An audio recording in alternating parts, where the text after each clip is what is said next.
It's time for the beginning of the second round of the Kanto True Power Tournament. In the last battle, we saw a fantastic match between Lieutenant Surge and Erica, which was quite thrilling to watch and a great demonstration of gym leader power. And today, we're kicking things off with Giovanni, the current leader of Team Rainbow Rocket and former gym leader of Viridian City, facing off against Janine, the current gym leader of Fuschia City. Don't forget to check out these two trainers' True Power episodes in the description below if you want to find out how their best teams were constructed using their in-game appearances and their histories as trainers. As preparations are underway for the match, we can take a brief look at the team previews for the first round 2 battle.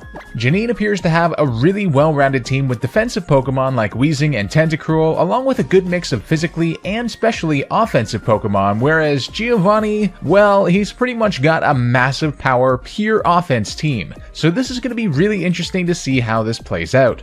We're now getting word that the trainers are ready to battle, so let's head into the arena and see how this unfolds. And here we go, the first match of the second round of the True Power Tournament. We've got Giovanni, the leader of Team Rainbow Rocket, versus Janine, the gym leader of Fuschia City. And here comes Giovanni with the Dugtrio. Doesn't appear to be the biggest threat in the world, however, it does have that Arena Trap ability, which actually makes it quite a threatening Pokemon. And Janine sending out the Roserade, but Giovanni's going to pull the switch right away into the Gyarados.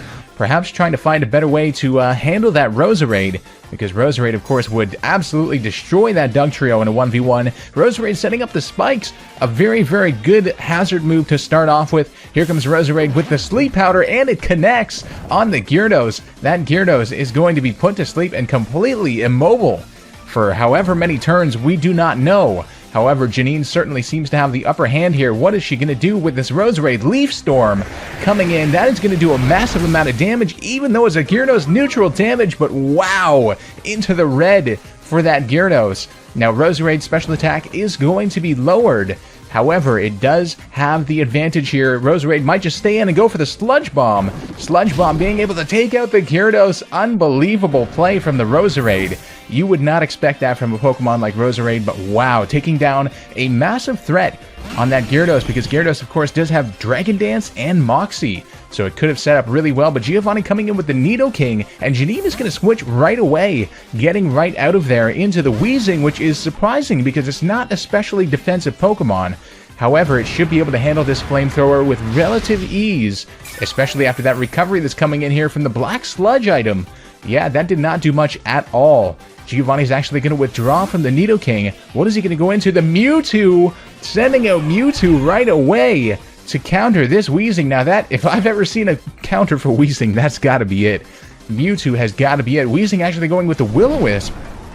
Coming in with the burn on the Mewtwo. An interesting play because, of course, that's not going to lower Mewtwo's attack at all. Mewtwo is a special attacker. However, that incremental damage might be useful on a Pokemon as bulky as Mewtwo is, and as threatening generally for the whole team. Janine actually coming in with the switch and going into Drapion. Did we just see a prediction? Hold on. Mewtwo going with the Psy Strike. It's not going to affect Drapion at all. What a play by Janine, predicting that Psychic move on the Weezing. That's the only way she has to counter Psychic moves on her whole team, which is otherwise really threatening for her. Giovanni coming in with the Kangaskhan now. The Kangaskhan is an interesting play indeed. Drapion going with the knockoff. It doesn't do that much, and no item does that. That means Kangaskhan's got the Mega Stone. Here it comes, the Mega Kangaskhan on Giovanni's side. Wow, now that is quite a play. That is a big, big statement. Mega Kangaskhan, of course, a very beastly Pokemon, coming in with the priority Fake Out, along with the flinch and a crit as well. Wow, doing some big damage for such a low power move. Drapion is in trouble here. Drapion coming out with the switch. Janine sending out the Weezing, back into the Weezing, being able to handle physical moves pretty well. And wow, another prediction coming in from Janine with that Earthquake. Of course, Earthquake would have been really good for the Drapion, but Janine predicting that and sending out the Levitate Weezing to be able to handle it. However, here comes the Seismic Toss. This is going to do some massive damage on the Weezing. Wow, those two hits bringing it down very, very far. And Weezing coming in with the Will-O-Wisp, being able to lower that Kangaskhan's attack, which is going to be very, very valuable, crippling that Kangaskhan entirely. Although the Weezing is not in the greatest of positions right now, but we'll see what Kangaskhan is able to do here, coming in with the Dizzy Punch. An interesting choice of move here. That might not kill. That's not going to kill. That's not going to take it out. Oh my god, Weezing coming in with the explosion. Here we go. Massive damage on the Kangaskhan. Is that going to take it out? Not quite. The Weezing taking itself out. However, it did do a massive chunk of damage. And that burn damage almost bringing it down too. Wow, Kangaskhan surviving a lot right there. And in comes the Roserade. Perhaps Giovanni was kind of predicting the switch there with the Dizzy Punch and trying to get that confusion off. However, it didn't happen. And now Kangaskhan going with the Earthquake. Now, no move that Kangaskhan has currently would probably take out that Roserade. Probably getting some neutral damage there. Perhaps Giovanni is getting a little reckless. However, Roserade finally able to take down that Kangaskhan. Wow, Mega Kangaskhan was quite a threat. And here comes the Mewtwo back out. Giovanni is not playing anymore. The Mewtwo is on the field. And now Janine doesn't really have many ways to counter this thing. Here comes the Drapion again. However, Giovanni might call the switch this time. The same move twice in a row with those switches, and he does. The Mewtwo coming in with the Ice Beam. Is that going to take it out? It does. Drapion is down from the Ice Beam. A neutral. Think about that. A neutral attack on the Drapion, and no stab damage either. Yet it still completely eviscerates it.